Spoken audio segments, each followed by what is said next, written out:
Good morning all of you. How are you? I hope you all are fine. Students, today we are going to start our next concentration term, that is parts per million. ठीक है, ये वो concentration term है जो small amount of solute को represent करती है. Means like ज़्यादातर ये जैसे एटमॉस्फेयर में किसी गैस की इम्प्योरिटीज आ गई, कार्बन डाइऑक्साइड की अमाउंट पता करने के लिए, तो देखो गैस का वॉल्यूम क्या है, ज्यादा है. कार्बन डाइऑक्साइड में जो भी इम्प्योरिटी या कोई और हार्मफुल गैस आ गई तो इन सब की, या वाटर पॉल्यूशन में कोई आपका मैग्नीशियम आयन है तो मैग्नीशियम आयन की कंसंट्रेशन बताने के लिए हम पार्ट्स पर मिलियन में रिपोर्ट करते हैं. ठीक है, तो बेसिकली स्मॉल कंसंट्रेशन टर्म है. अगर आप इसको अपने जनरल टर्म में से लेना चाहो तो देखो मतलब क्या है इसका. फॉर एग्जाम्पल आपके पास 3 ग्राम NaCl है, मैंने ऐसे बोला 3 ppm है, 3 ppm लो. 3 ppm का मतलब क्या है ये समझो पहले. 3 ppm आपको ये बताता है 3 ppm ऑफ NaCl.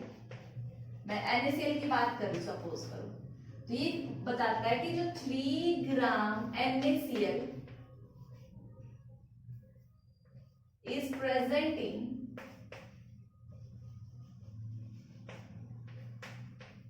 10 की power 6 gram of solution. Means 6 zero लगा दो, इतने ग्राम सॉल्यूशन में आपका 3 ग्राम NaCl है, तो देखो कितने स्मॉल अमाउंट को बताता है. ठीक है, अगर इसका फॉर्मूला आप लिखना चाहो तो क्या लिखोगे, नंबर ऑफ ppm, कितना ppm आएगा, is equal to mass of solute upon में मास ऑफ सॉल्यूशन इंटू 10 की पावर 6. ठीक है, तो आप इसको कॉपी कर सकते हो. Student, our next concentration term is molarity, RITY. इसको हम कैपिटल M से रिप्रेजेंट करते हैं. ठीक है, अगर मैं इसके डेफिनेशन की बात करूं तो क्या होगा, number of moles of solute, number of moles of solute present in 1 litre of solution. ठीक है, अगर मैं स्टेटमेंट का मतलब समझाऊं, सपोज करो अगर आपके पास 3 मोलर NaCl है. ठीक है, 3 मोलर NaCl का मतलब क्या होगा कि भाई 3 mole solute, 3 mole NaCl present in 1 litre solution. ठीक है, फॉर्मूले की बात करो तो कैपिटल M का फॉर्मूला क्या बनेगा, number of moles of solute upon में volume of solution but in litres. अगर यहाँ पे लीटर नहीं है, ml है, लीटर है तो आप ये फॉर्मूला लिख लेना. और अगर ये वॉल्यूम ml में है तो आप क्या करोगे, इसको लीटर में कन्वर्ट करोगे, मल्टीप्लाई बाय 1000. ये चीज आपको याद रखनी है. ठीक है, तो बेटर तरीका तो यही है. ज्यादातर वैसे क्वेश्चन में आपको ml ही गिवन मिलेगा, तो क्या तो आप उसको लीटर में पहले ही कन्वर्ट कर लेना, फिर बाद में पुट कर देना. तो हम यहाँ पे लिख रहे हैं number of moles of solute present in 1 litre of solution. ठीक है, अगर मैं यूनिट की बात करूं तो देखो इसकी यूनिट क्या बनेगी, नंबर ऑफ मोल्स की यूनिट क्या होगी, मोल, और ये पर लीटर, ये हो गई इसकी यूनिट. आप इसको नोट डाउन करो, फिर इससे रिलेटेड न्यूमेरिकल देखते हैं. सो स्टूडेंट्स, आपको गिवन है, आपको 80 ग्राम NaCl सॉल्यूशन गिवन है, dissolve in 500 ml of solution, calculate molarity. आपसे मोलैरिटी पूछिए, तो आप देखो सबसे पहले जो पूछा उसका फॉर्मूला लिखो कि उसके लिए हमें क्या क्या चीजें रिक्वायर्ड है. तो हमारा मोलैरिटी का फॉर्मूला क्या होता है, number of moles of solute upon में volume of solution in litre. ये हमारा फॉर्मूला है. तो हमें सबसे पहले क्या कैलकुलेट करना है, number of moles of solute calculate करना है. तो देखो number of moles of solute में यहाँ कैलकुलेट कर रही हूँ, मीन्स NaOH के moles, mean moles of NaOH क्या होगा आपका गिवन मास अपॉन में मोलिकुलर मास। गिवन मास कितना है 80, मोलिकुलर मास अब सभी को कैलकुलेट करना आता होगा। सोडियम का कितना होता है 23, ऑक्सीजन का 16 प्लस 1 कितना आएगा 40। तो NH का मोलिकुलर मास कितना होता है 40। कितने आए number of moles of solute 2। Next है वॉल्यूम। वॉल्यूम कितना गिवन है 500 ml, लेकिन आपको किस में रिपोर्ट करना है लीटर में। तो वॉल्यूम कितना हो जाएगा भाई डिवाइड बाय 1000 कर दो। 500 डिवाइडेड बाय 1000 5 कितना आया 1/2। पुट कर दो यहाँ पे वैल्यू। मोल्स आपके आए 2 और वॉल्यूम आपका कितना है 1/2। तो बाय आएगा तो ऊपर कितना चला गया 2। तो आपकी मोलैरिटी कितनी आई 4 मोलर। ठीक है, तो ये था मोलैरिटी से रिलेटेड क्वेश्चन। स्टूडेंट देखो क्वेश्चन है आपसे पूछा गया मास ऑफ NaCl मींस आपसे मास ऑफ सोल्यूट पूछा गया है। गिवन मास जो होता है वो पूछा गया है मास of solute, mass of NaCl पूछा गया। सोल्यूट यहाँ पे NaCl है। आपको गिवन क्या है मोलैरिटी आपको 2 मोलर गिवन है और आपको वॉल्यूम कितना गिवन है 200 ml। ठीक है, तो देखो मोलैरिटी का सेम फॉर्मूला लिखो। तो देखो मास ऑफ सोल्यूट कैलकुलेट करने के लिए पहले आपको क्या कैलकुलेट करने पड़ेंगे नंबर ऑफ मोल्स। तो मोलैरिटी के फॉर्मूले से कैपिटल M मोलैरिटी क्या होती है number of moles of solute means यहाँ पे क्या आएगा NaCl अपॉन में वॉल्यूम। तो मोल्स कितने गिवन है आपको 2। ठीक है, ये number of moles of NaCl आपको कैलकुलेट करना है। वॉल्यूम कितना गिवन है आपको 200 ml। तो 200 ml है डिवाइड बाय क्या करोगे 1000 से या फिर तो कितना आएगा आपका 2 5 जा तो ये 1/5 है ऊपर जाएगा तो कितना बचेगा या देखो ये नीचे 1/5 बचा तो number of moles of NaCl कितना आया 2 इंटू में 1/5 मीन्स 2/5 मोल्स आए। ठीक है, सो आपके पास N की वैल्यू है। अब N का फॉर्मूला क्या होता है गिवन मास अपॉन में मोलिकुलर मास। इतनी बात समझ में आई। अब NaCl का मोलिकुलर मास कितना होता है वो कैलकुलेट करो। सोडियम का कितना होता है 23 और क्लोरीन का कितना होता है 35.5। तो 23 प्लस 35.5 तो 5 8 5। ठीक है, तो 58.5 सही है ना। ठीक है, तो आपको नंबर ऑफ मोल्स आपने कैलकुलेट कर लिए 2/5। ये आपको चाहिए गिवन मास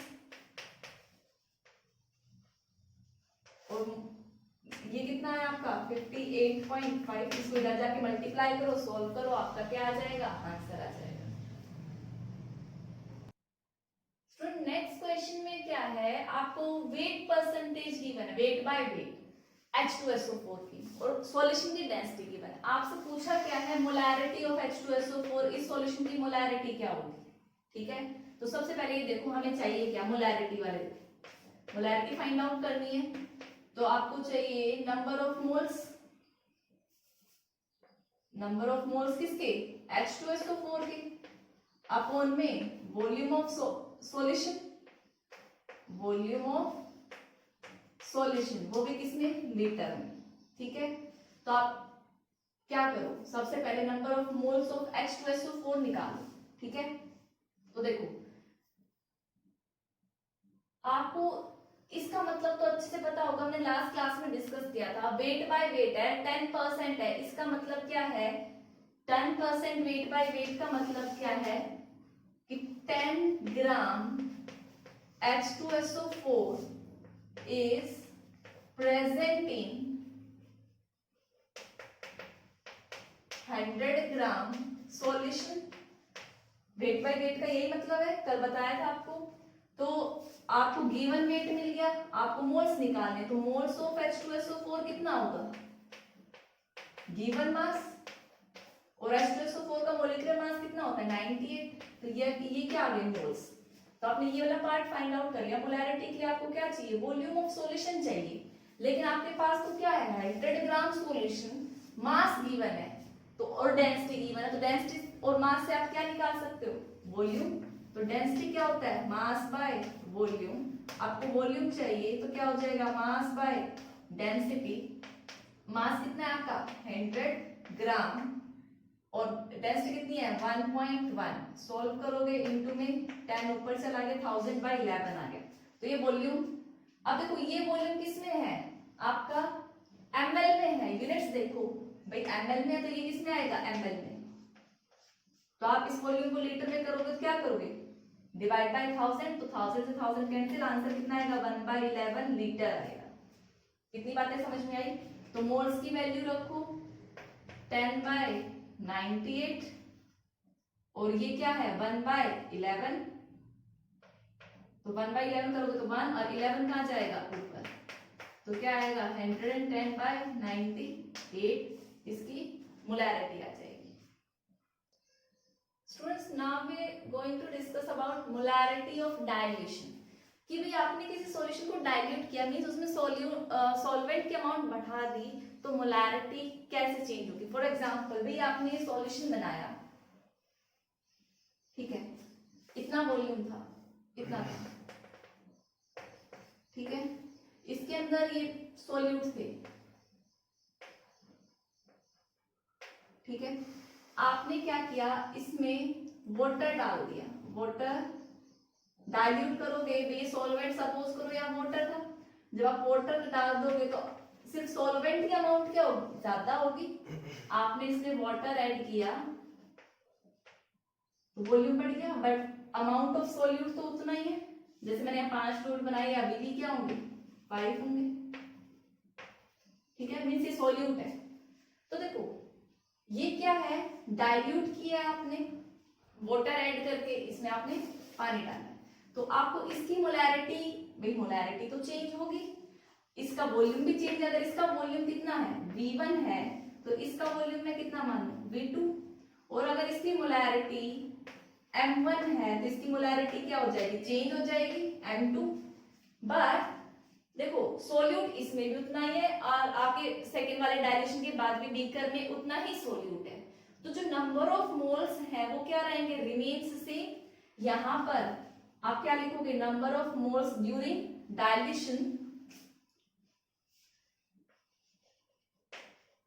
ड्यूरिंग डाइल्यूशन, भाई आपने और कोई सोल्यूट ऐड किया नहीं, तो जो number of moles of solute है, number of moles of solute remains same, means अगर इसके n मोल हैं तो इसमें भी क्या होंगे n मोल होंगे। इतनी बात समझ में आ गई आप सबको, ठीक है। सो मैं क्या करूं, यहां से नंबर ऑफ मोल्स निकालो और यहां से नंबर ऑफ मोल्स निकालो और दोनों को क्या रख दो इक्वल रख दो, तो मेरे पास मोलैरिटी इक्वेशन आ जाएगी डाइल्यूशन की। तो देखो भाई मोलैरिटी का फॉर्मूला आपका क्या था, जो मोलैरिटी है वो क्या है number of moles of solute upon volume of solution, और मैं मोल्स निकालूंगी तो n क्या होगा मोलैरिटी इनटू में वॉल्यूम। इतनी बात समझ में आई, ठीक है। तो अगर मैं यहां से n की वैल्यू निकालूं इस हाफ के लिए, तो यहां से n क्या होगा मेरा m1 v1, और वहां से मेरा क्या होगा n m2 v2, और आपको पता है मोल्स क्या है सेम है, n और n क्या है बराबर है, तो आपकी इक्वेशन क्या आ जाएगी m1 v1 is equal to m2 v2। इतनी बात समझ में आई। तो ये वाला formula m1 v1 is equal to m2 v2 हम कब फॉलो करते हैं कि आपको क्वेश्चन दिया कि आपके पास सॉल्यूशन है H2SO4 का 3 मोलर H2SO4 है 1 लीटर में, आपने उसको 2 लीटर बना दिया विदाउट एडिंग मोर H2SO4, तो रिजल्टेंट सॉल्यूशन की अगर वो मोलैरिटी पूछे तो आप ये फॉर्मूला फॉलो करोगे, ठीक है। अभी जो मैंने क्वेश्चन बताया उसको देखो, मैं डिस्कस करती हूँ।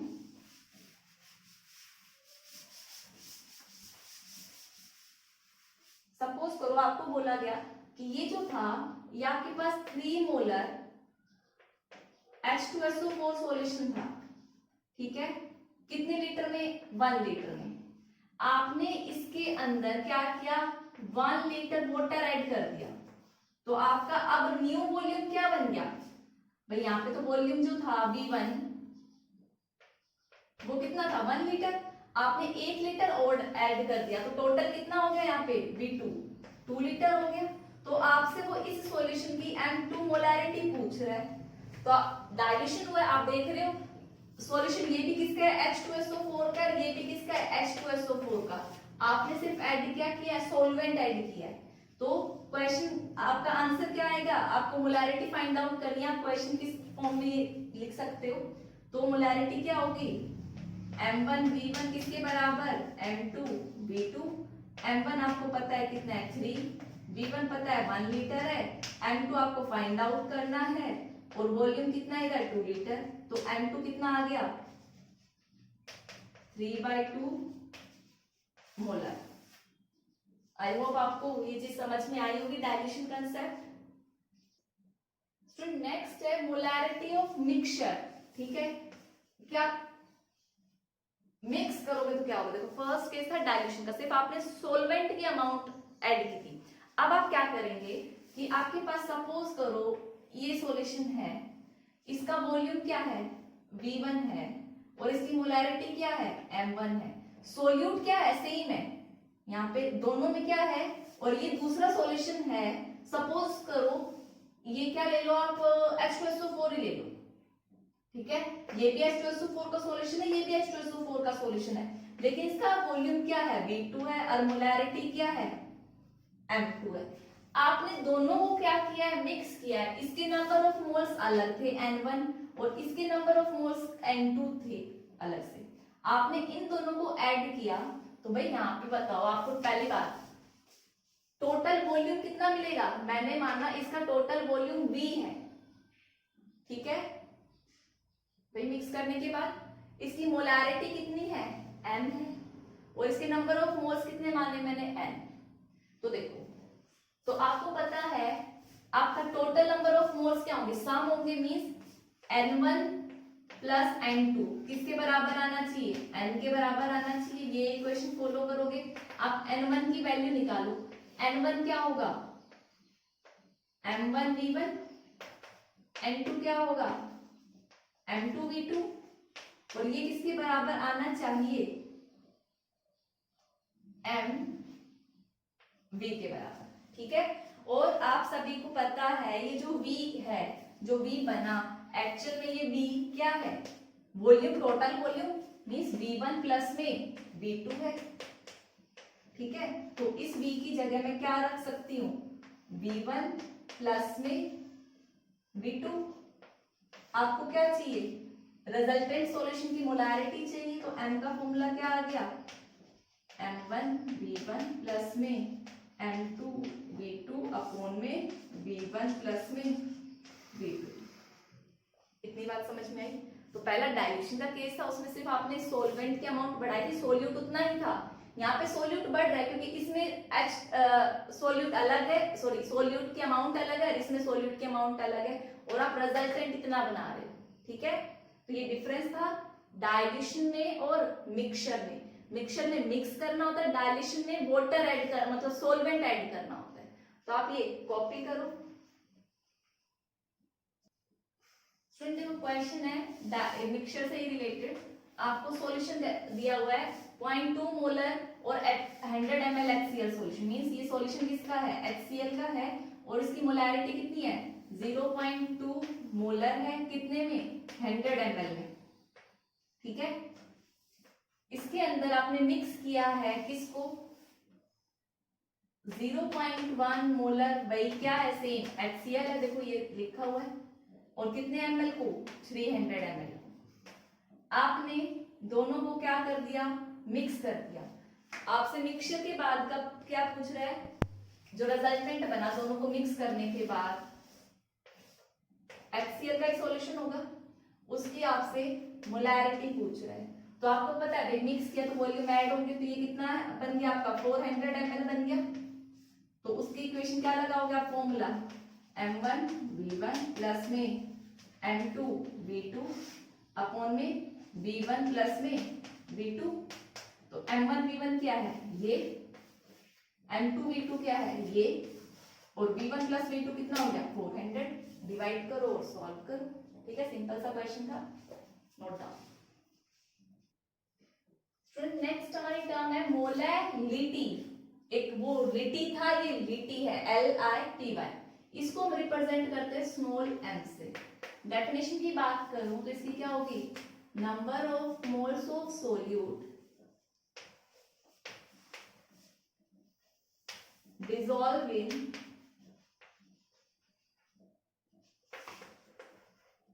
1 kg solvent। देखो कैपिटल एम में क्या था, number of moles of solute ही थे, बट वहां पे था 1 लीटर सॉल्यूशन, और यहाँ पे क्या है 1 kg सॉल्वेंट। ये डिफरेंस है, आपको याद रखना है। तो स्मॉल m क्या हो गया, number of moles of solute upon में मास ऑफ सोलवेंट, किसमें kg में, ठीक है। फॉर एग्जाम्पल अगर आपको गिवन है 3 मोलर HCl गिवन है, तो इसका मतलब क्या होगा कि आपका 3 मोल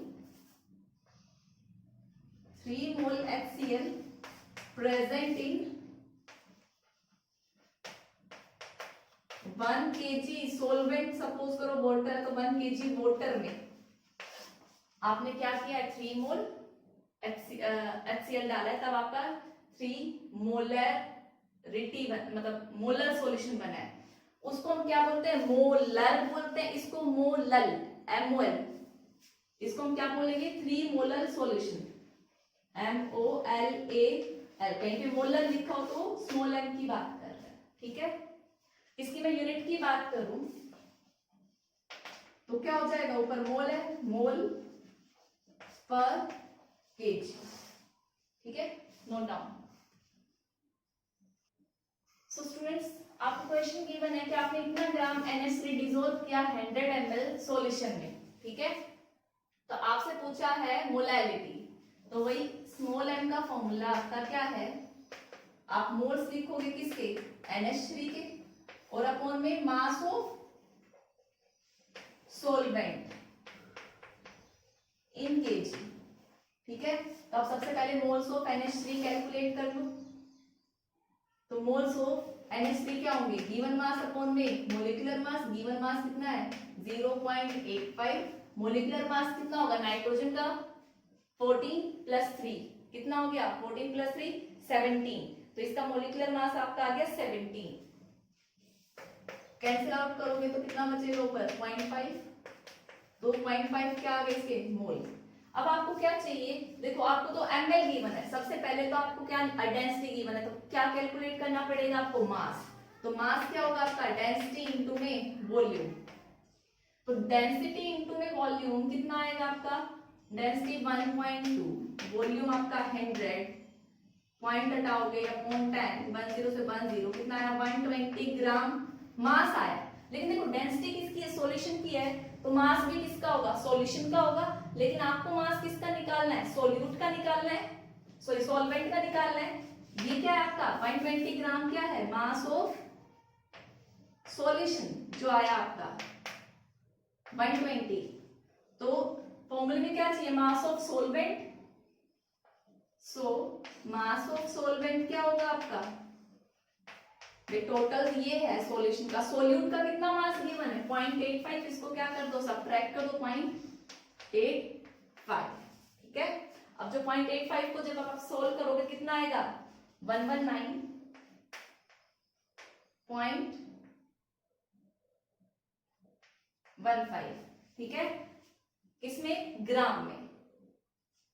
अब ग्राम में है तो डिवाइड बाय 1000 कर देना, केजी में आ जाएगा, और वैल्यू यहाँ क्या कर दो पुट कर दो 0.5 अपॉन में 119.15 इंटू में 1000, और इसकी कैलकुलेशन आपको सॉल्व करनी है।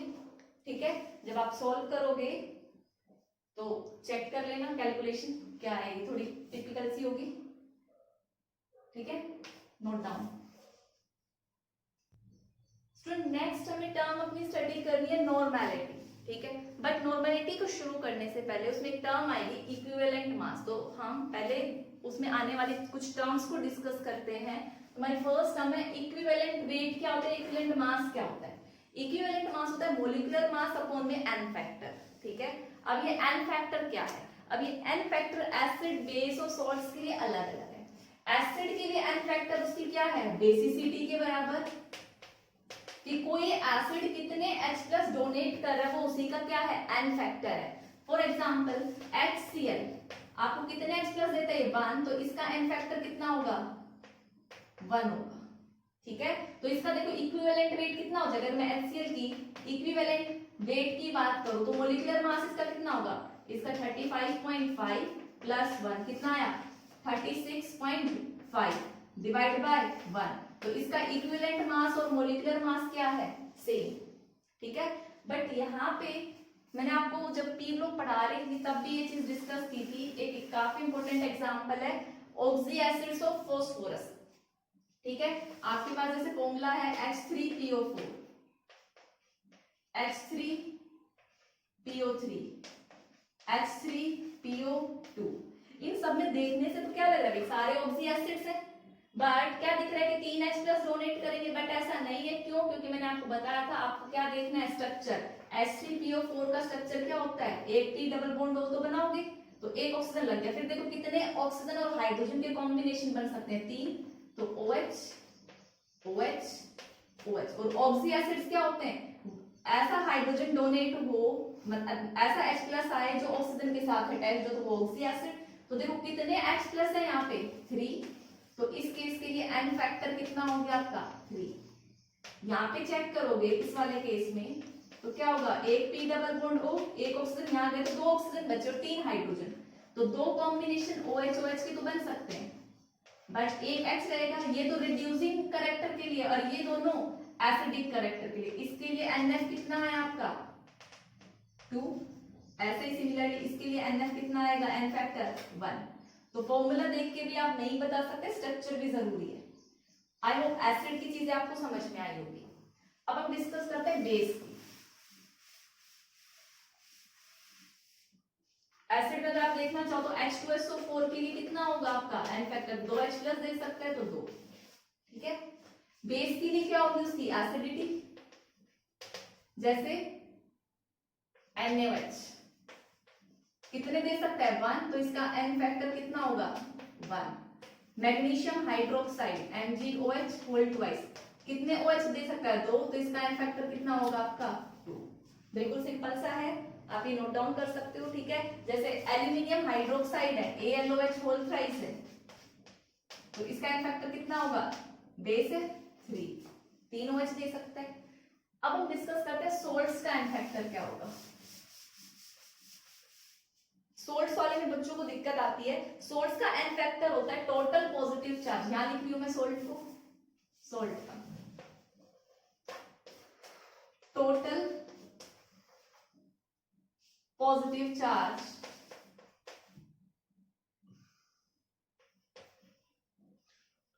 ठीक है। अब कितना पॉजिटिव चार्ज है वो आपको क्या बताएगा, n फैक्टर। अब देखो टोटल पॉजिटिव चार्ज कैसे निकालोगे, फॉर्मूला क्या है, जैसे सपोज करो कोई सॉल्ट ले लिया, एल्यूमिनियम सल्फेट ले लो Al2SO4 होल थ्राइस। ठीक है, तो देखो एक एल्यूमिनियम पे कितना पॉजिटिव चार्ज होता है, +3, बट आपके पास कितने एल्यूमिनियम है, इसका n फैक्टर +3 नहीं होगा, एल्यूमिनियम कितने हैं, 2, तो इसका n फैक्टर कितना होगा, टोटल पॉजिटिव चार्ज कितना होगा, +6, तो इसका n फैक्टर कितना हुआ, 6 हुआ। ठीक है, कैल्शियम क्लोराइड है CaCl2, यहाँ पे आपको पता है +2 चार्ज आएगा, एक ही है, तो इसका n फैक्टर कितना होगा आपका, 2 होगा। आई होप आप सबको समझ में आया होगा। तो ये था हमारा इक्विवेलेंट वेट, और इक्विवेलेंट वेट में फॉर्मूले में n फैक्टर आता है, वो कैसे कैलकुलेट करते हैं। जब आपने n फैक्टर देख लिया तो देखो अब मैं कैल्शियम क्लोराइड के मोलिकुलर मास इक्विवेलेंट वेट की बात करूं तो आप इसका सबसे पहले क्या फाइंड आउट करो, मोलिकुलर मास क्या हुआ, कैल्शियम का 40 और इसके 35.5 ये तो क्या आ जाएगा इसका मोलिकुलर मास, और उसको डिवाइड कर देंगे 2 से, तो आपका क्या आ जाएगा equivalent weight. So students, normality से पहले आपको इक्विवेलेंट वेट फाइंड आउट करना बहुत अच्छे से आना चाहिए, ठीक है। तो इसीलिए मैं नॉर्मेलिटी को कल डिस्कस करूंगी ताकि आप पहले इक्विवेलेंट वेट की प्रैक्टिस बहुत अच्छे से कर लें, ठीक है। तो हमारी सिर्फ एक कंसंट्रेशन टर्म बचती है नॉर्मेलिटी, उसके बाद कंसंट्रेशन टर्म खत्म हो जाएंगी, फिर हम अपने चैप्टर को आगे मूव करेंगे। That's all for today's lecture. Thank you and have a nice day.